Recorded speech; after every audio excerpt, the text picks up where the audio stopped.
Well, the steel and engineering sector in the country holds tens of thousands of jobs. And in the last few years, it appeared to be recovering as a sector. Like many others, it has not escaped the latest wave of power cuts from Eskom. Marique Kruger is an economist at the Steel and Engineering Industries Federation of Southern Africa. She joins me now. Marique, thanks for coming in. Thank you for having me. It's been a tough week for many of the businesses. How are factories in your industry coping with this latest bout of power cuts?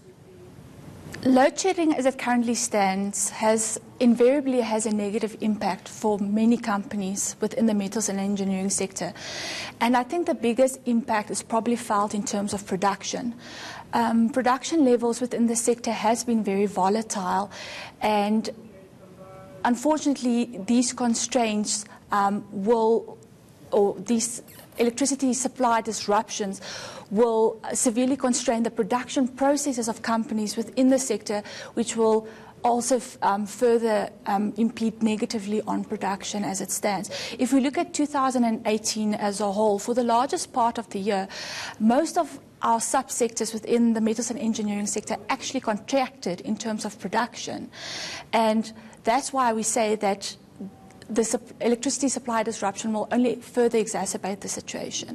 Are we able to quantify some of these losses? Because invariably you would have stop and go in some of these factories, wouldn't you, with the imminent power cuts? I mean, are we able to quantify on a daily basis, for example, how much some of these companies can lose?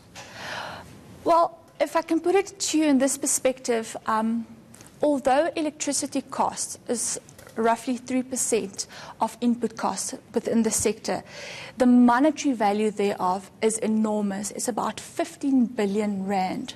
Okay, and for some of your electricity-intensive subsectors, such as your basic iron and steel, electricity has a significant weighting in terms of turnover for the sector. So if we look at basic iron and steel subsector, for example, again, electricity costs add up to almost 9.3 billion rand, which amounts to more than 10% of turnover for the sector, so for that subsector specifically. So that is quite enormous.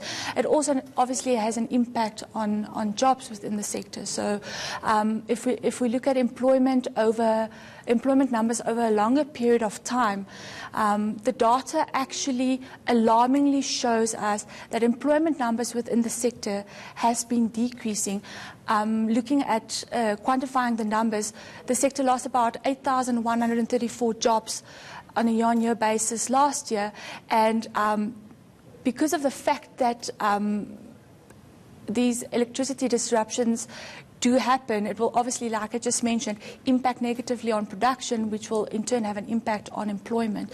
And also looking at capacity utilization, that's also another aspect that which will severely be impacted. Full utilization of an industry's productive capacity reduces unit cost of production, and it also stimulates investment. So as it currently stands, our capacity utilization in the sector is 79.8%, which is quite far below the benchmark level of 85%. What I'm hearing from you, though, is that apart from the sporadic power cuts, you're also dealing with this cost of electricity. Yes. I mean, we had Eskom asking for that 15% tariff increase.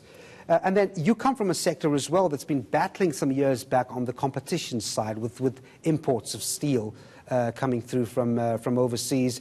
That seems to have actually calmed itself down. So the added pressure now with electricity surely wouldn't come easy for the sector. No, it doesn't. And it has been recovering, hasn't it? It has been recovering, but it's not where we would like it to be. And for your smaller companies like your foundries and the smelters, electricity is significant. And obviously these companies are also then reliant on, although they understand the situation that Eskom faces itself with, there's also a need to understand that Eskom's sustainability is also directly linked to the sustainability of its customers, and they need these electricity rates in order, or electricity and at affordable tariffs which will allow them to remain Eskom's suppliers in the long run. That's obviously crucial for Eskom's performance going forward. All right, we're going to have to leave it there, Marique. Thanks very much indeed for coming in.